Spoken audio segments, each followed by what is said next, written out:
Aleluia.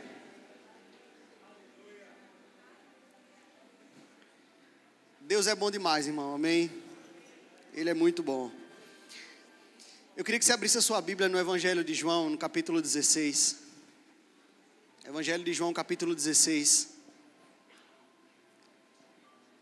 Se você gosta de anotar, você quer começar a anotar, o nosso título hoje é A Alegria que Vem da Cruz. Amém? Glória a Deus.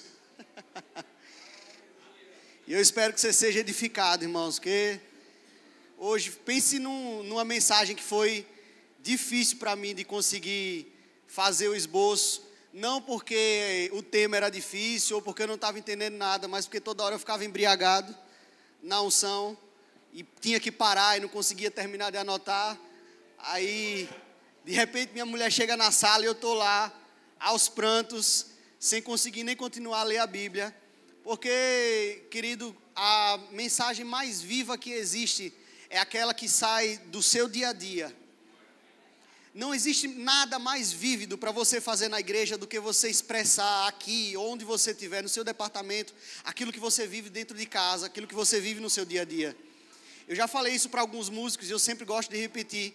Não existe método melhor para você ser um bom ministro de música do que você trazer o seu quarto para o palco.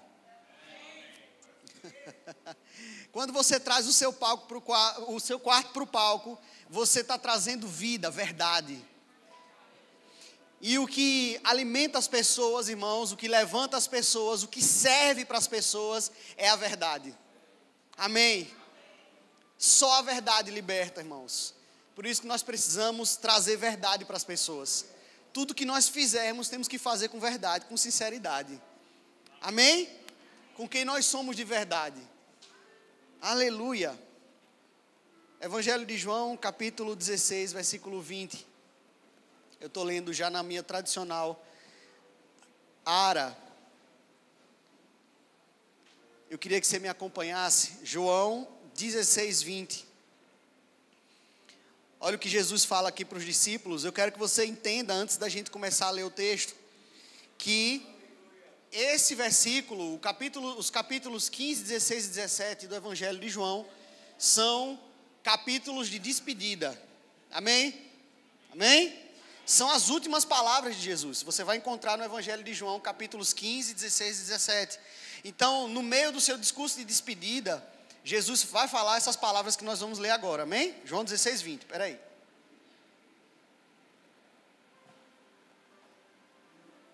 Diz assim: em verdade eu vos digo, que chorareis e vos lamentareis, e o mundo se alegrará. Vós ficareis tristes, mas a vossa tristeza se converterá em alegria. A mulher, quando está para dar à luz, tem tristeza, porque a sua hora é chegada. Mas depois de nascido o menino, já não se lembra da aflição, pelo prazer que tem de ter nascido ao mundo um homem. Assim também agora vós tendes tristeza, mas outra vez vos verei, e vosso coração se alegrará. E a vossa alegria, ninguém, diga ninguém, poderá tirar. Aleluia. Sabe quem prometeu isso? O próprio Jesus, irmãos. Você pode se alegrar só com isso aí no seu lugar? Jesus prometeu uma alegria para mim e para você que ninguém seria capaz de retirar de nós. Uau! Significa que nem os problemas, nem os inimigos, nem a perseguição que aqueles discípulos inclusive iam passar até desde então, nem mesmo a falta, nada, a falta de perspectiva, mesmo que tudo na frente deles apontasse para o não, apontasse para a derrota, eles teriam em si, nós temos em nós uma alegria que não pode ser revogada. Aleluia. Dentro de você já existe uma alegria que não pode ser tirada. Que revelação, irmãos. Para mim isso é muito grande. Para mim isso é muito poderoso. Porque isso me faz livre. Me faz livre do exterior. Me faz livre do que acontece à minha volta. Me faz livre de tudo que os meus olhos ou a minha alma possa sentir. Essa alegria está impregnada no meu espírito. E só pelo espírito eu posso exercê-la. Amém?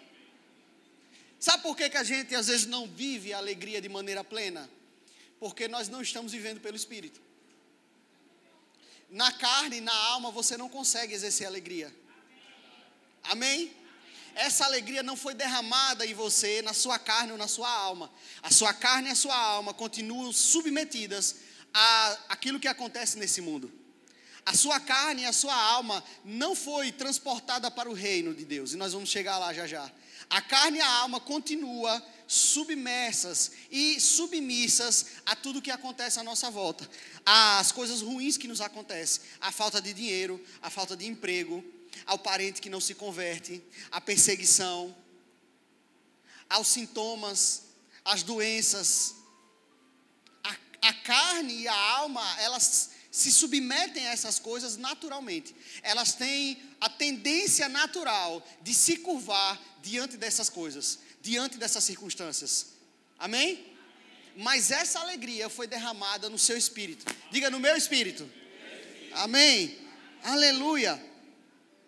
E Jesus falando para os discípulos sobre isso, me chamou a atenção o fato dele fazer essa afirmação, de que ninguém poderia tirar essa alegria. E por que Jesus tinha toda essa autoridade para falar de alegria e falar de uma alegria eterna, permanente? Por que Jesus tinha essa condição de fazer esse tipo de promessa? O que para eles naquela época era completamente absurdo. Porque aqui, irmãos, são duas promessas. Uma de que eles iam ficar alegres e a outra de que essa alegria ia durar para sempre. Sim? O que fundamenta essa afirmação de Jesus? E aí, o Espírito Santo me ensinou. Lá no Salmos 45, você pode abrir sua Bíblia, por favor? Salmo 45. No versículo 6. Salmo 45, versículo 6.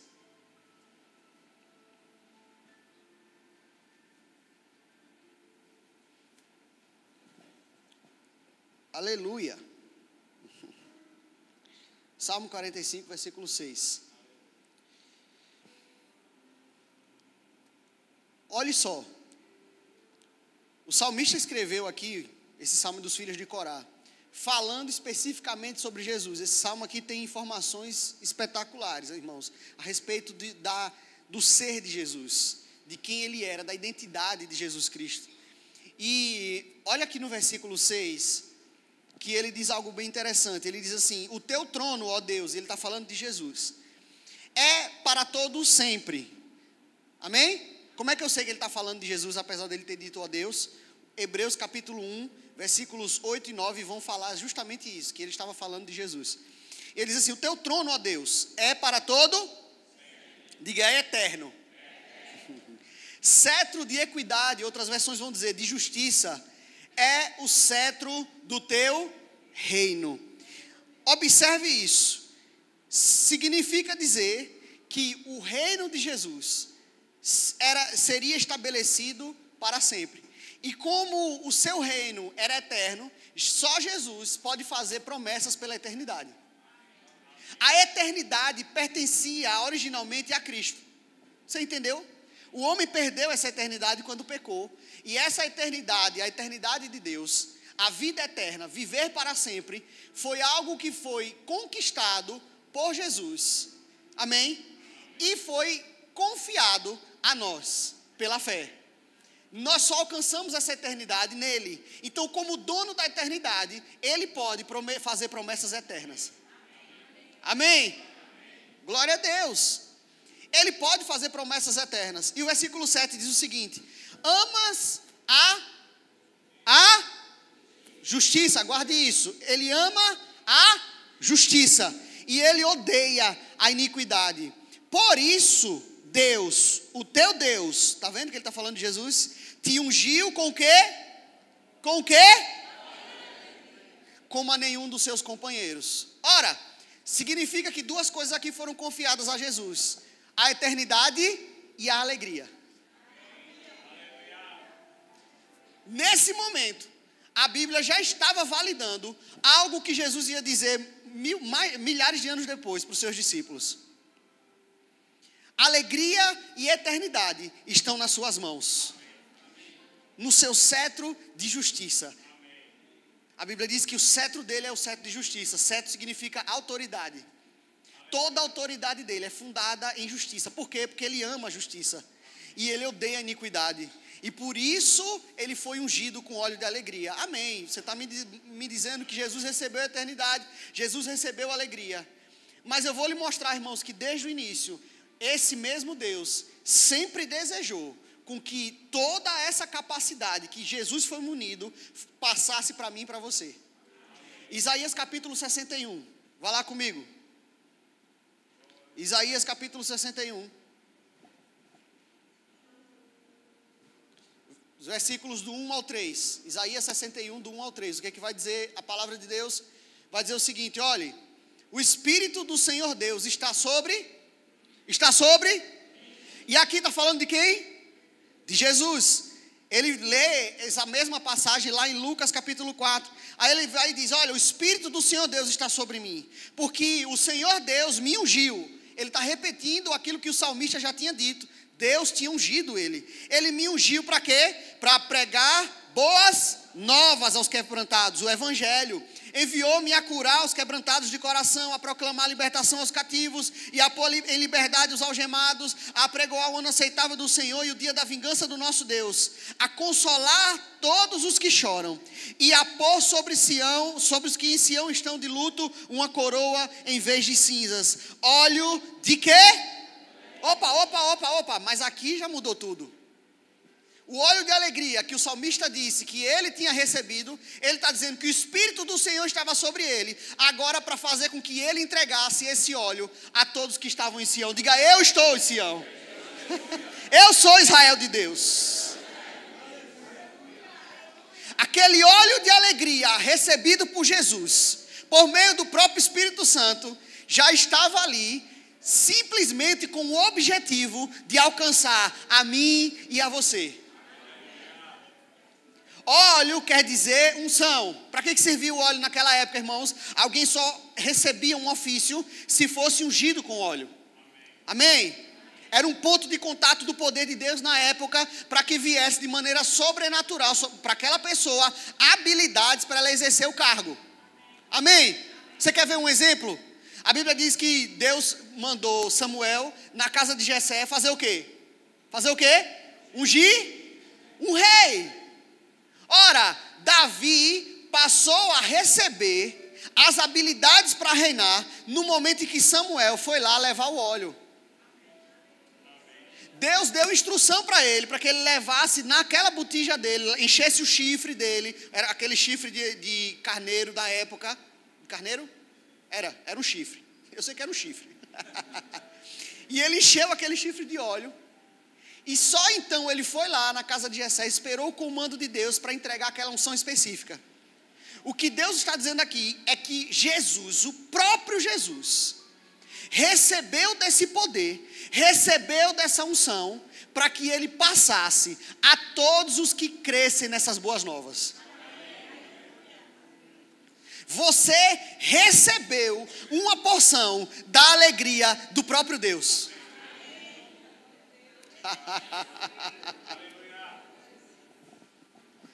Você não precisa se alegrar em si mesmo. Em si mesmo você não vai encontrar alegria. Em si mesmo você não encontra força. Em si mesmo você não encontra luz. Mas se você se apega a Ele, se você se agarra a quem tem para te dar, você tem um reservatório de poder, de paz, de alegria, em todas as horas que você precisar.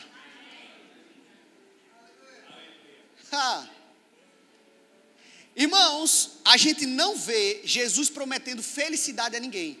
Eu bato sempre nessa tecla, e eu gosto de voltar nisso, e eu sei que isso faz silêncio no culto, porque o pessoal não gosta de ouvir isso.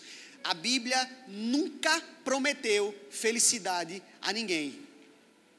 Por quê? Isso quer dizer que a gente vai viver uma vida desgraçada? Pelo contrário.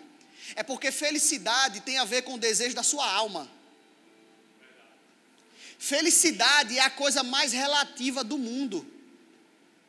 Porque tem gente que é feliz de um jeito, tem gente que é feliz de outro jeito, tem gente que precisa de pouco, tem gente que precisa de muito. Eu já contei isso aqui, eu conheço um monte de gente que sem dinheiro não fica feliz, o semblante cai. Gente, eu já conheci gente com muito dinheiro, que quando os negócios não iam bem, a pessoa mudava, o semblante mudava, o jeito de falar, o brilho da pessoa apaga. Por quê? Porque a alma está falando alto, está vivendo na dimensão da alma, dos sentimentos. E se você fizer isso, você vai ser levado pelo vento das circunstâncias. Então felicidade está agregado com a perspectiva que a sua alma tem do que é bom ou ruim. Deus não pode se comprometer com os seus desejos. Deus não se compromete com o seu ideal de bem-estar. Ele é agarrado aos seus princípios. É claro que Ele satisfaz o desejo do nosso coração, o desejo que é genuíno. Amém? Se aquele desejo for destruir você, não conte com Deus para te ajudar.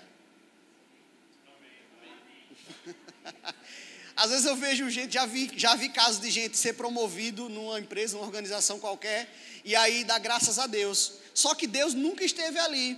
Por quê? Porque a pessoa chegou lá passando por cima dos outros, falando mal, traindo.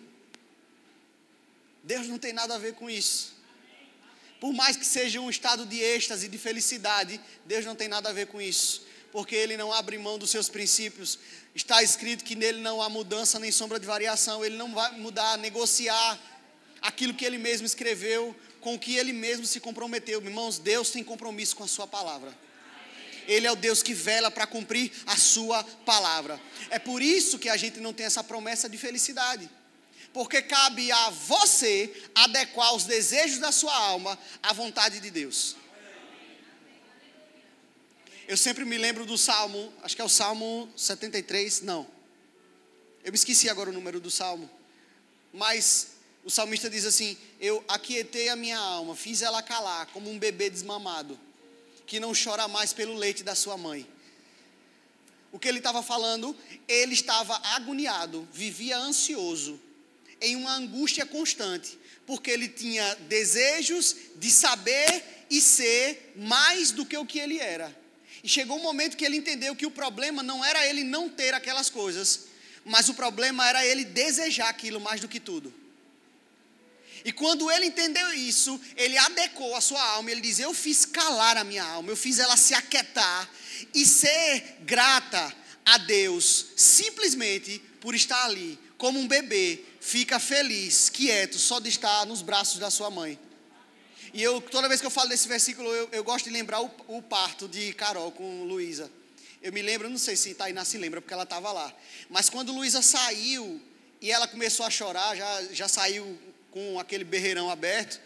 Eu me lembro que a primeira coisa que fizeram foi limpar ela e encostar a cabeça dela na cabeça de Carol. E quando ela encostou o rosto dela no rosto de Carol, ela parou de chorar imediatamente. E eu nunca me esqueci daquilo. Que incrível. De olho fechado, se espremendo, chorando. E ela só foi encostar ali a cabeça dela na cabeça da mãe. Ela sabia, porque sabia, que naquele momento ela estava em segurança. O cheiro da mãe, a presença da mãe, fez ela se acalmar.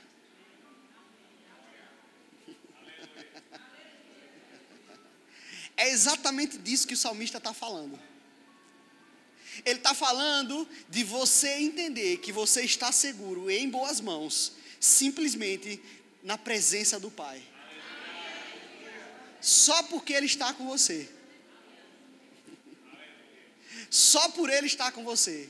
A gente, irmãos, não se alegra pelo que Deus tem feito apenas. A gente se alegra por quem Ele é e por quem nós somos nele. O que Ele faz é consequência da sua natureza. Deus dá porque Ele é bom.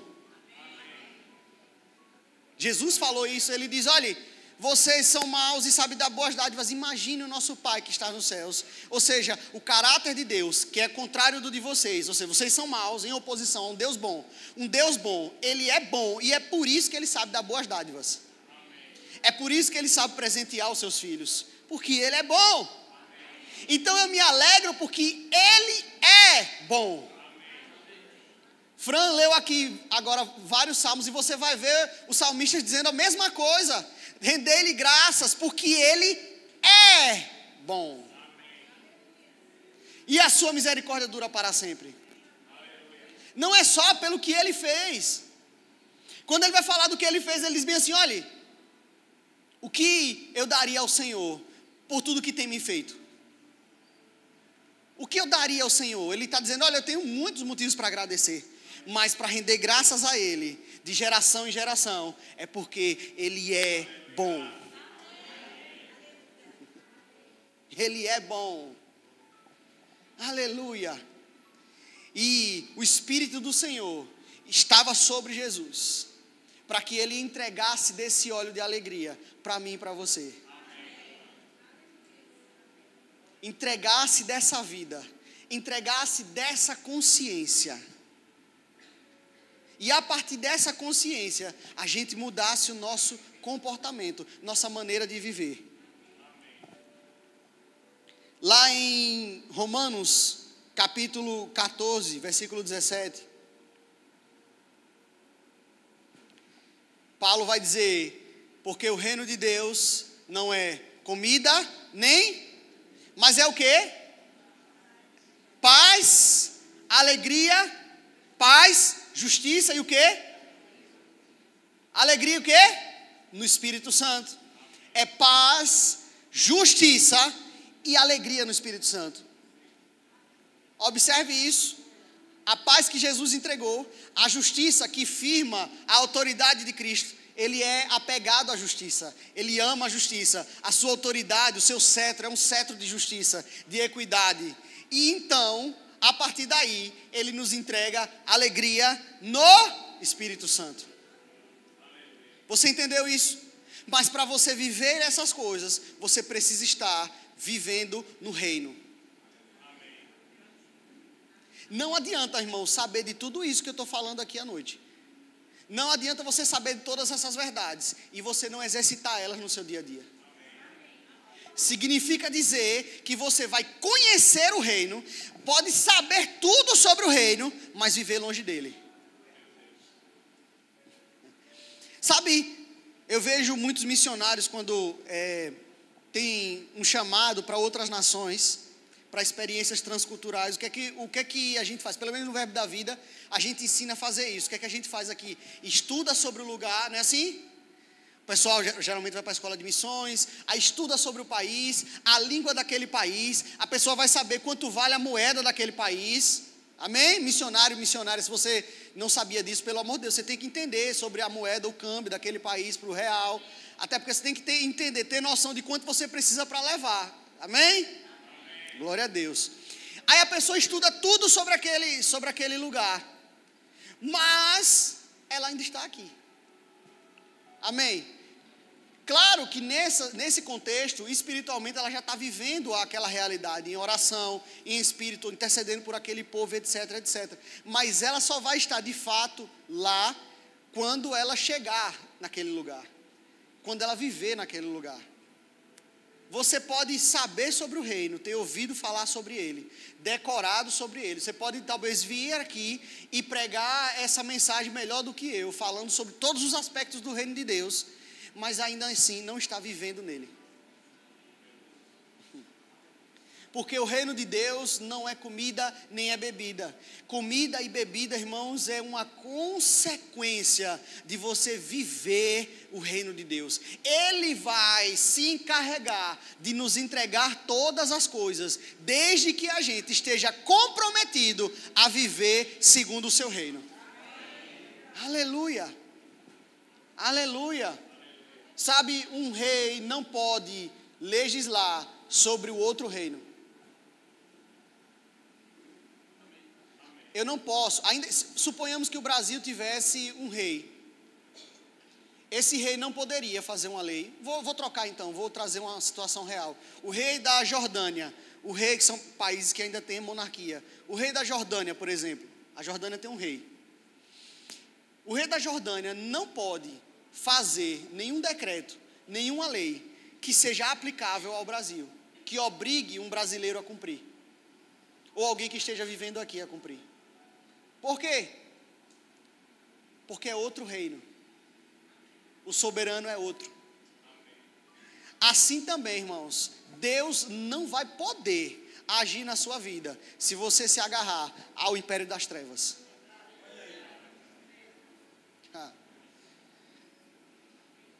Colossenses capítulo 1, versículo 13. Colossenses capítulo 1, versículo 13.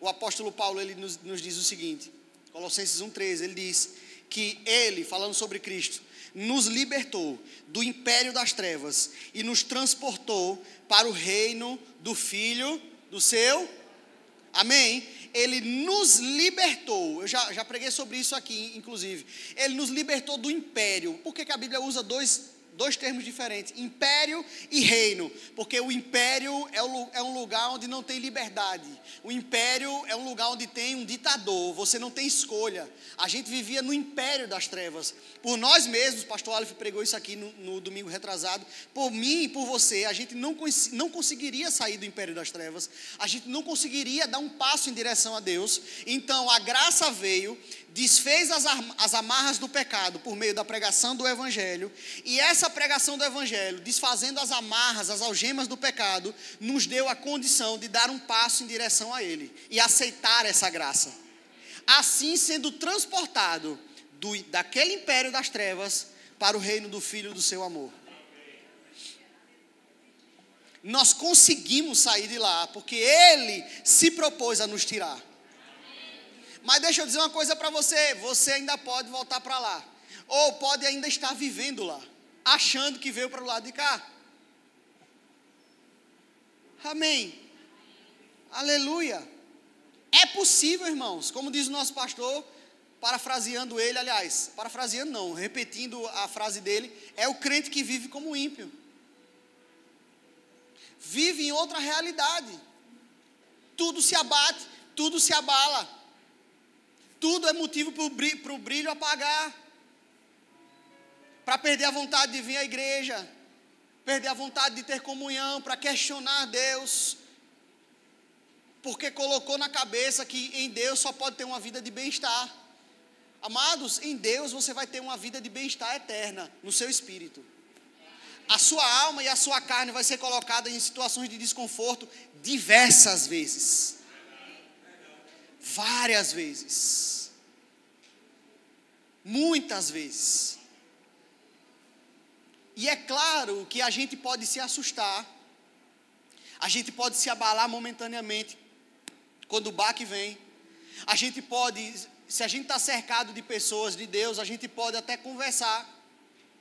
Eu tenho meus amigos, eu tenho Rafael e Carol, por exemplo, são meus amigos e eu converso. Quando a coisa aperta para mim, eu converso, compartilho com eles. Já estão com os ouvidos caídos de me ouvir. Eu tenho amigos para isso. Mas, irmãos, eu vou dizer uma coisa para você. Quando eu quero buscar socorro, eu sei aonde procurar. E ainda que a minha alma não esteja feliz, eu preciso estar alegre. O sorriso não pode se apartar da minha boca. Porque esse é o sinal de que eu vivo no reino de Deus.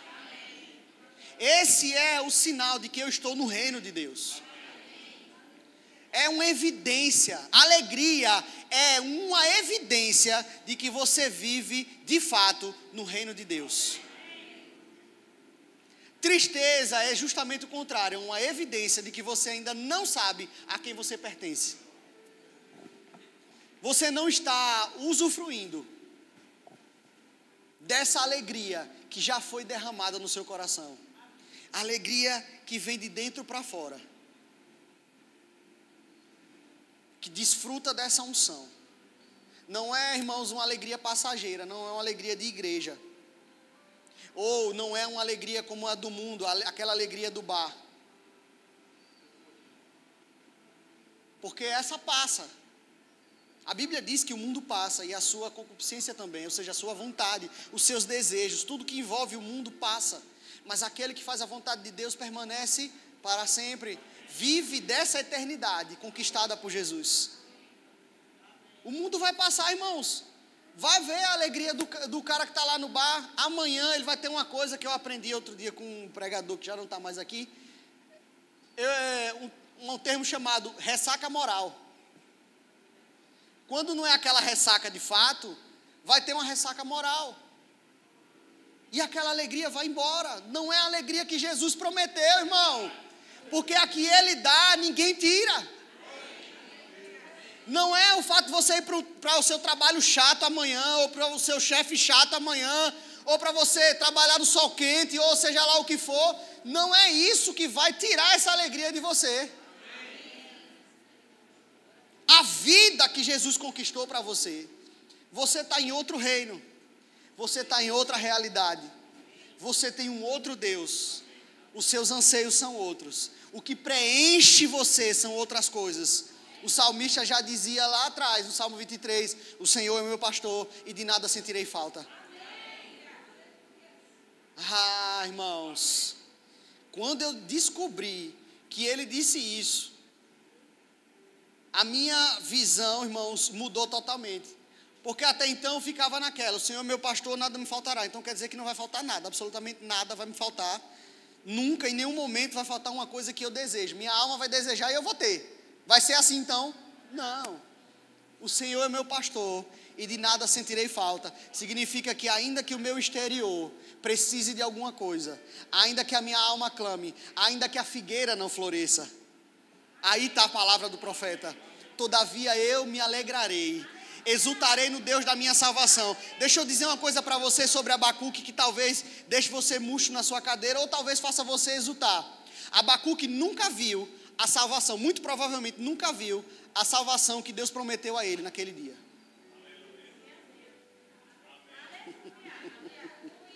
Com os olhos humanos de Abacuque, eu vou explicar para você, tá certo? Vou abrir um parêntese aqui para você e contar uma história para você. Isso é história, tá bom? Você pode pesquisar. Abacuque viveu e escreveu o livro dele, muito provavelmente, é quase um consenso, quando o pai de Nabucodonosor já ameaçava as nações.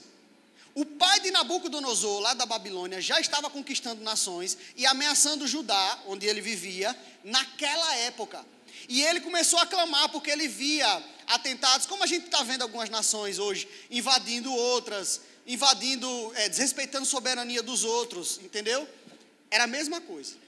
E ele já estava fazendo isso. E Abacuque disse, Senhor, até quando eu vou clamar? Pode observar o livro. Ele vai dizer, até quando eu vou clamar? Violência. E o Senhor não vai me acudir. Porque eu estou vendo aí, olha o que o cara está fazendo, está invadindo, está pintando, está bordando, está ameaçando. Aí Deus disse, olha, escreve a visão.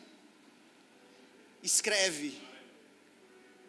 Escreva o que eu vou falar para você, porque ela vai chegar, não vai demorar. Agora preste atenção, quando ele diz não vai demorar, irmãos, não é o kairós do homem, é o kairós dele. E quando Abacuque escreve aquilo ali, ele diz, eu exultarei no Deus da minha salvação. Ele muito provavelmente chegou a morrer, porque só quem invadiu Judá foi Nabucodonosor, ou seja, o filho. E somente 70 anos, quase 70 anos depois, é que Judá foi liberto. Aquela salvação chegou quase 70 anos depois do filho daquele rei ter conquistado. Se você fizer um cálculo rapidinho, você vai ver que muito provavelmente Abacuque morreu antes. Mas deixa eu dizer uma coisa para você, Deus falhou por isso? Não. Deus prometeu e Ele cumpriu.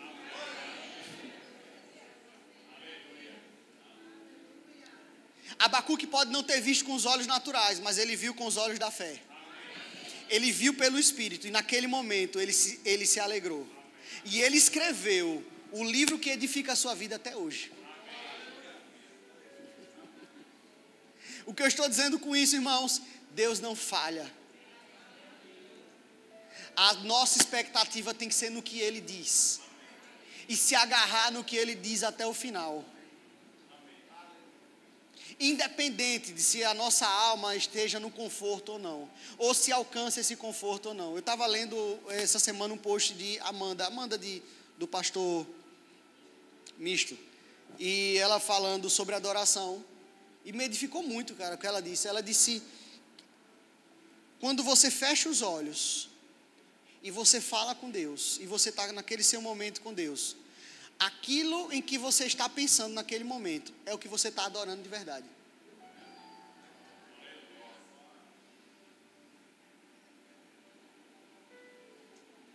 Quantas vezes a gente fecha os olhos e chora, só porque a gente está pensando naquele carro que vai chegar, naquela bênção que vai chegar, naquela promoção, naquele salário, naquele ministério, naquela esposa, naquele marido. É isso que você está adorando.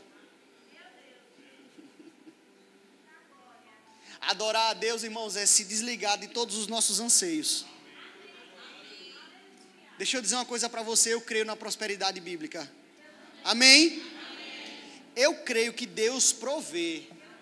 Eu creio que Deus nos sustenta. Eu tenho testemunho para contar, testemunhos e testemunhos da provisão e do socorro de Deus chegando. Eu experimentei do poder de Deus, irmãos, para provisão, mas eu quero dizer para você que há um nível mais profundo nele, em que mesmo que não esteja chegando nada, mesmo que essa provisão demore, aos nossos olhos naturais, mesmo que eu não esteja vendo saída nenhuma, irmãos, o meu coração está ligado em quem Ele é. Eu venho para a igreja, irmãos, adorar pelo que Ele é.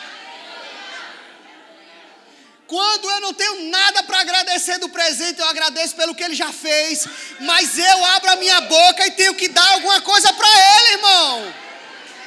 Aleluia! Aleluia! Aleluia! Eu tenho que chegar aqui com alguma coisa para entregar para Ele, irmãos. Você sabe o que é prestar culto? Deixa eu explicar uma coisa para você. Culto significa serviço. Está entendendo? Tradução de culto. O que significa culto? Se alguém perguntar para você o que é culto, você vai dizer serviço. Culto é serviço.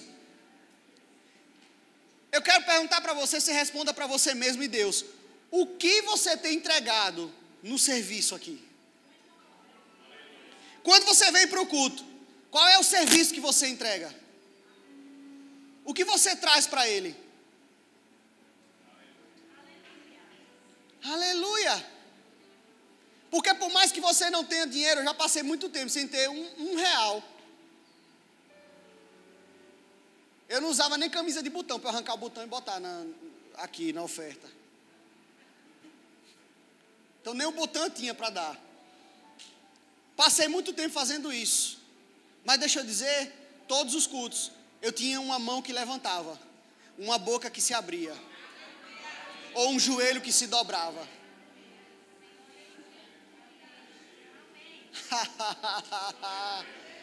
Oh, irmãos, a Bíblia diz que Ele tem procurado adoradores que o adorem em espírito e em verdade, irmãos. O espírito não fica preocupado com as coisas desse mundo, meu irmão. Eu não estou dizendo que você não tem que clamar ou que você não tem que declarar pelas coisas. Eu estou dizendo que você não tem que viver em função disso.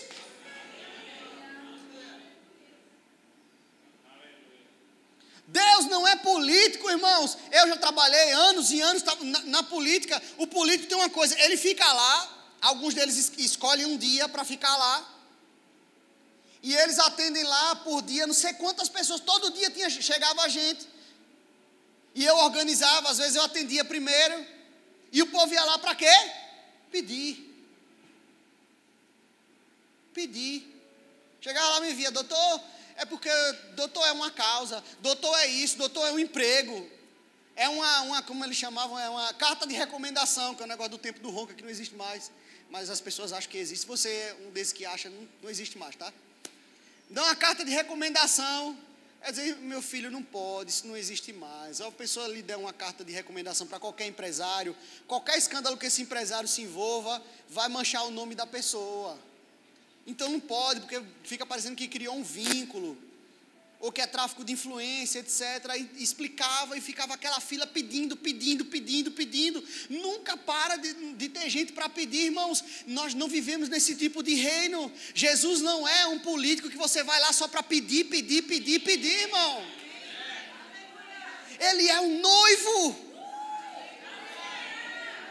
O mesmo Salmo 45 que a gente leu vai dizer que esse noivo, diz que as suas palavras, leia comigo, vamos voltar lá, por favor. Não estava no script não, glória a Deus por isso. Volte lá, Salmo 45, por favor.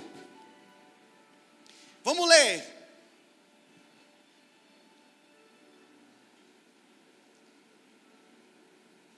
Olha o que ele está dizendo. Versículo 1, começa do versículo 1. Diz assim, 45, Salmo 45, diz o seguinte: de boas palavras transborda o meu coração. Ou seja, foi cheio e transbordou. Ao rei consagro o que eu compus. Aí ele diz, a minha língua é como a pena de habilidoso escritor. O que é que ele está dizendo? Eu estou reconhecendo que esse salmo, essa música que eu fiz, é o Senhor que está fazendo. A minha língua é só como uma pena que você está escrevendo. Aí ele está dizendo, tu és o mais formoso dos filhos dos homens, nos teus lábios se extravasou a graça. Aleluia! Por isso Deus te abençoou para sempre. Cinge a espada no teu flanco, herói. Cinge a tua glória e a tua majestade. E nessa majestade cavalga prosperamente pela causa da verdade e da justiça. E a tua destra te ensinará proezas. Aí ele diz, as tuas setas são agudas, penetram o coração dos inimigos do rei. Deixa eu dizer uma coisa para você, aqui não é seta de batalha para matar não. As setas que penetram o coração, irmãos, é a mesma seta que Pedro está falando lá em Atos capítulo 2, versículo 37 ao 39, quando ele termina de pregar, a Bíblia diz que aquela palavra perfurou o coração dos que ouviam. Essas setas que ele está falando são as palavras que saem da boca de Jesus, que são tão fortes, que penetraram os nossos corações. Nós éramos inimigos do rei, mas a sua palavra nos alcançou, perfurou o nosso coração e nos atraiu até ele. Aí ele vai dizer, olha... Aí então ele diz, o teu trono, ó Deus, é para todo sempre, cetro de equidade, é o cetro de teu reino, amas a justiça, odeias a iniquidade, por isso Deus, teu Deus, te ungiu com óleo de alegria como a nenhum de seus companheiros. Todas as suas vestes recendem a mirra, aloés e acácia, ou seja, é mais cheirosa do que todas essas especiarias. De palácios de marfim ressoam instrumentos de cordas e te alegram. Filhas de reis se encontram entre as tuas damas de honra. À tua direita está a rainha adornada de ouro finíssimo de Ofir. Ele é o noivo, irmãos. Ele não é qualquer um.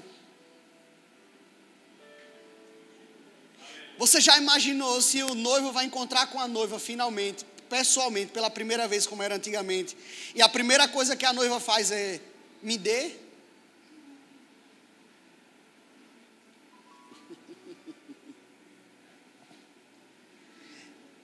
A noiva está feliz em contemplar o seu noivo. A verdadeira noiva está feliz,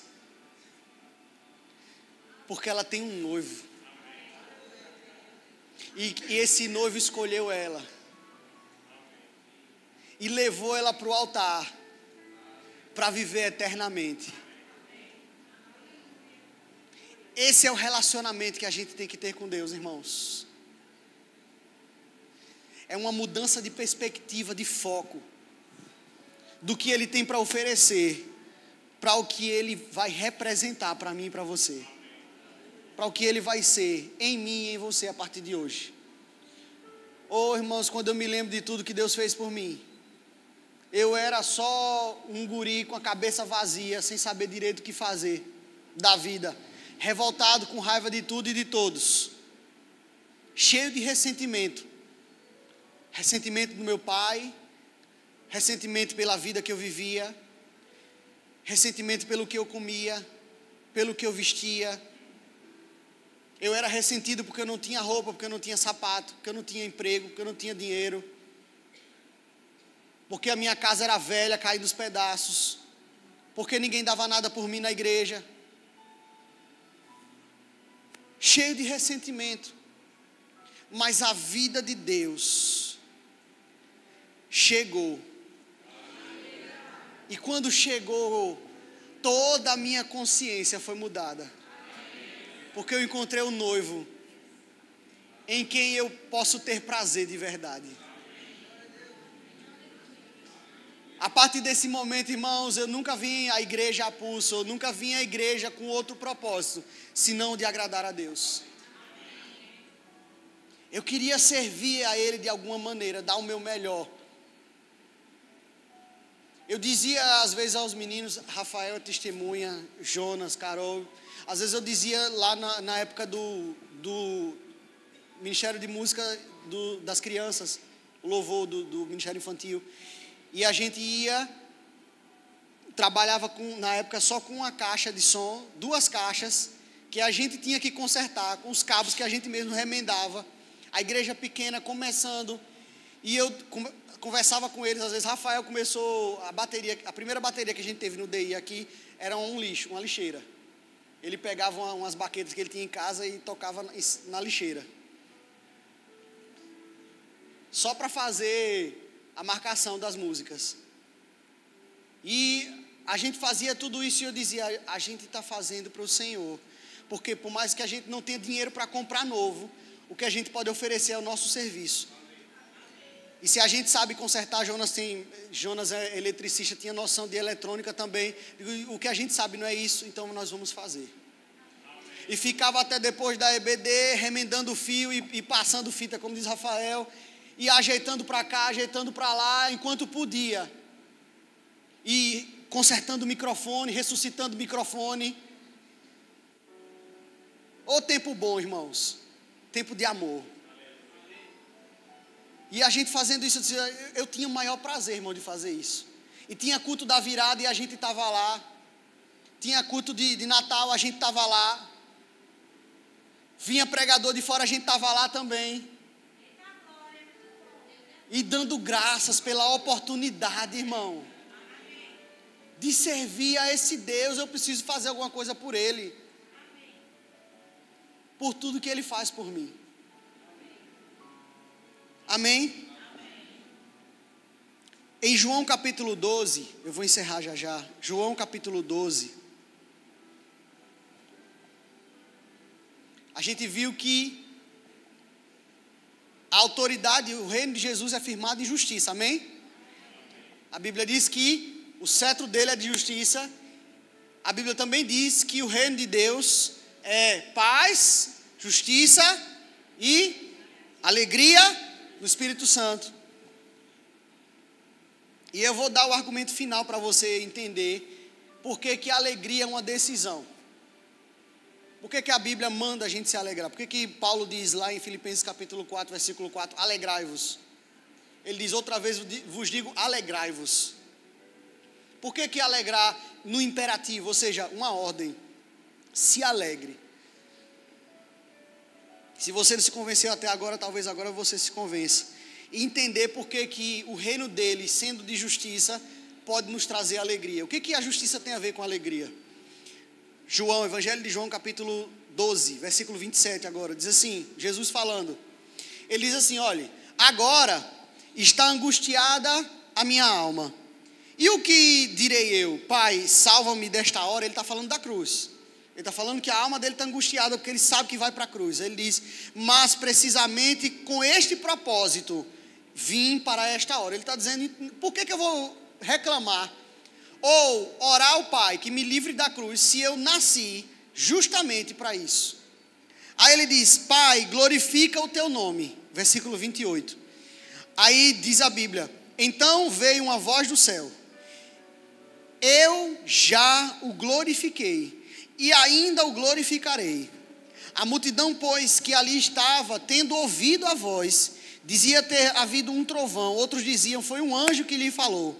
Então explicou Jesus, não foi por mim que veio esta voz, e sim por vossa causa.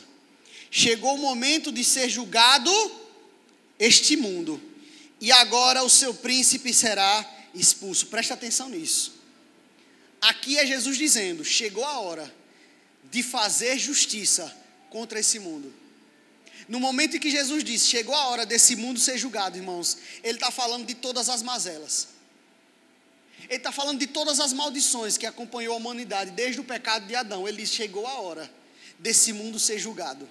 Chegou a hora da sua tristeza ser julgada.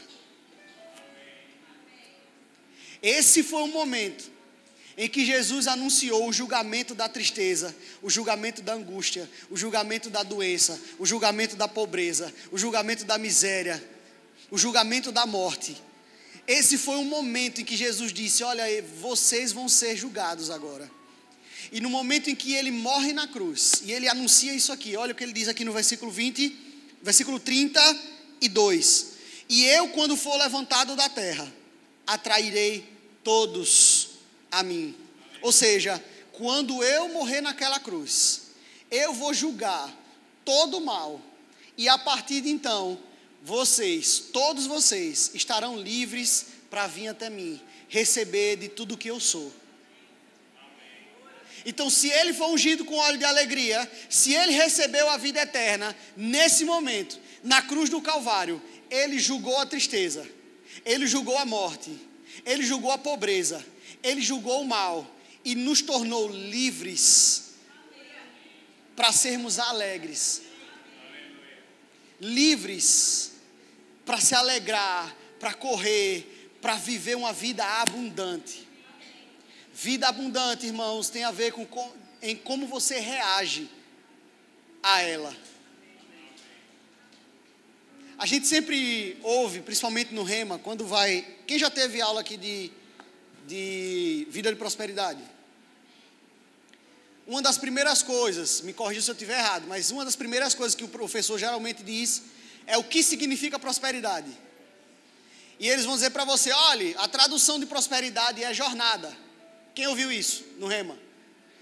Tradução de prosperidade é jornada. Prosperidade é jornada. Então, o que tem a ver prosperidade com jornada?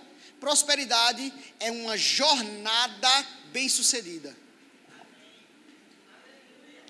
Então, vida abundante é viver de maneira abundante, independente de.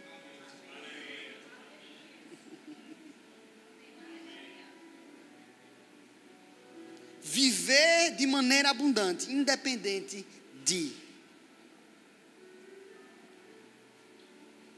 Sabe, irmãos, vir à igreja aos domingos, trazer a família aos domingos para ouvir uma boa palavra que nós temos aqui com o nosso pastor principalmente, aos domingos, ou talvez outro dia da semana, não é suficiente para você viver uma vida abundante.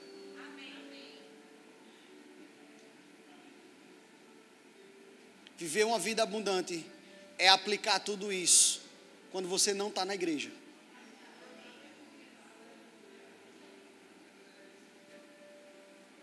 Você, jovem, adolescente, deixa eu dar um conselho para você: não venha para a igreja.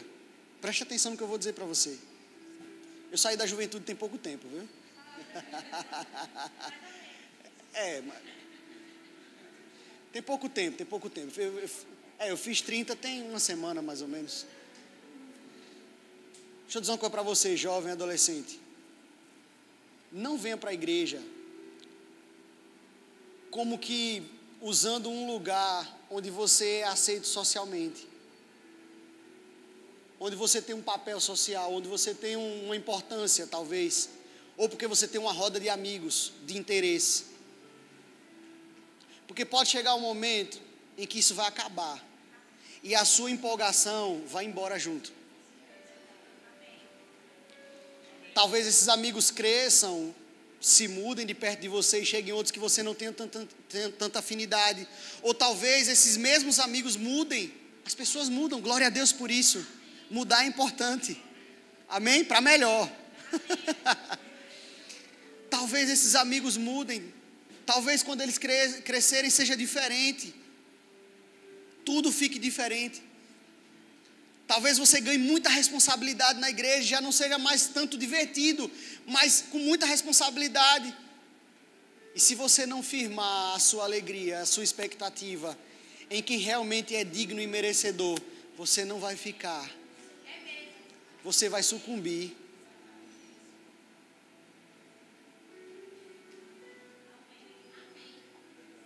não faça da igreja o seu clube. Pai, mãe, não faça da igreja aquele que vai educar o seu filho no seu lugar. Eu não sei pastor Aleph e pastor Lucas, mas eu tinha um grande problema quando eu comecei o Juvidave aqui. Era que muitos pais achavam que eu tinha uma obrigação, e eu era um adolescente de 17 anos quando comecei. Eu liderava Juvidave com 17 anos.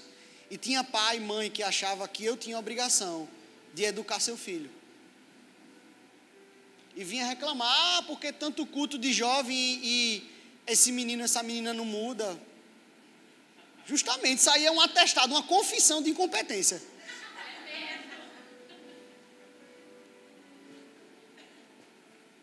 Ou você acha que um adolescente de 17 anos tinha condições de educar seu filho? Aliás, mesmo que fosse um adulto, mesmo que fosse todos os pastores juntos aqui, ninguém vai educar seu filho e sua filha como você.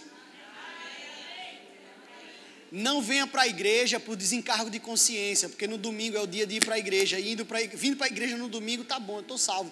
Eu recebo uma palavra, às vezes recebo uma unção, às vezes eu dou uma caidinha, uma tremidinha, uma sapateada, me sinto bem para a semana toda. Deus falou que vai resolver meus problemas.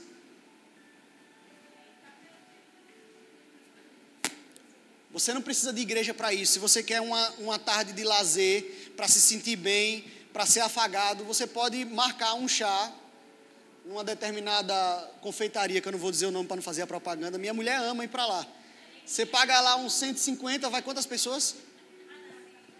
5 pessoas, né? R$150 vai 5 pessoas. Vocês fazem uma cotinha, vão para lá, jogar a groselha fora. Se você pagar para todo mundo, a chance de bajularem você é muito alta. E você vai ter sua alma afagada, irmão. Igreja é lugar de servir. Igreja é lugar de ser confrontado. Igreja é lugar de entrega. Igreja é lugar de ser de verdade. Eu amei agora essa linha que o Rema está indo agora de colocar, tem lá o cara na frente do espelho, dizendo que o Rema, ou seja, aprender a palavra de Deus, lá o objetivo, ao lhe ensinar a palavra de Deus, é fazer com que você se veja como você realmente é. Igreja é para isso.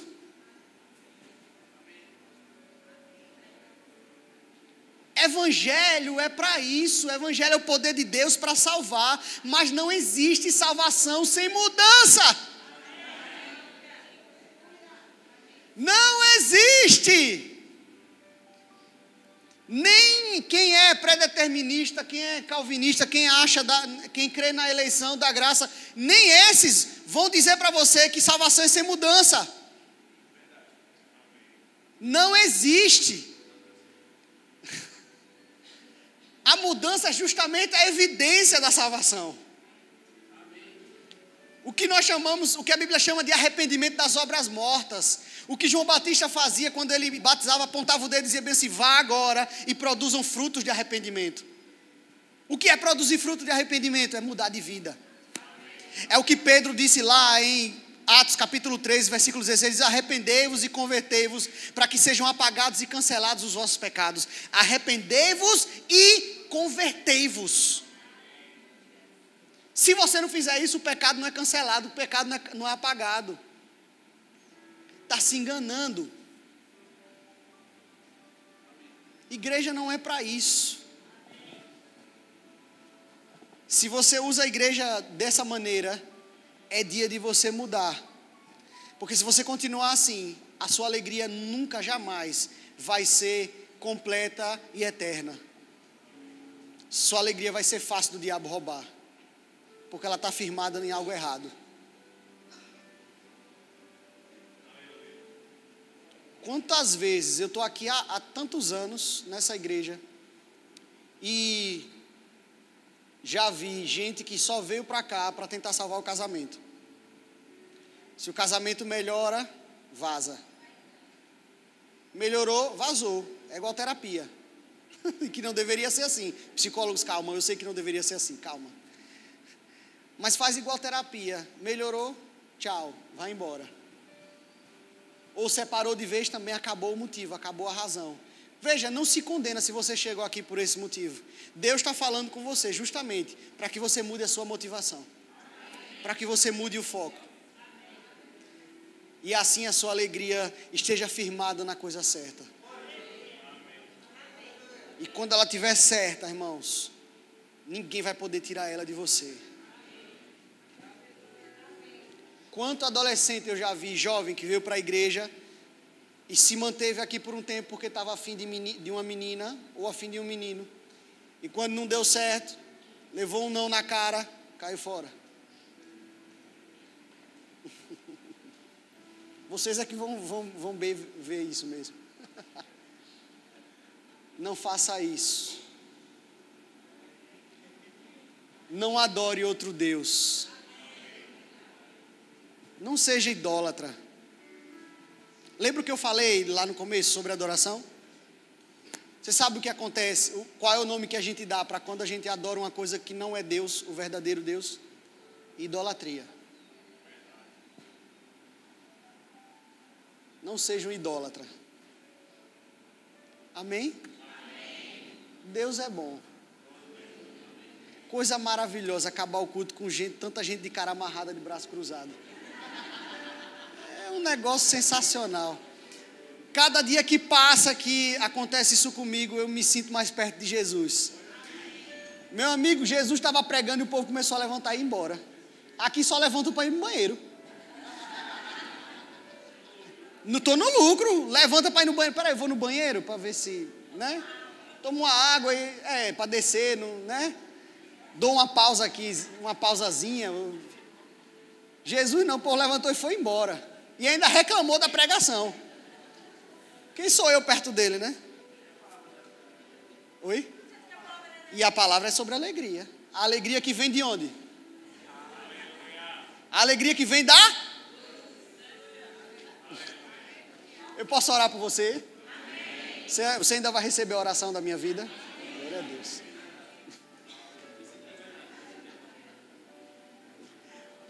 Pai, eu quero te agradecer, Senhor.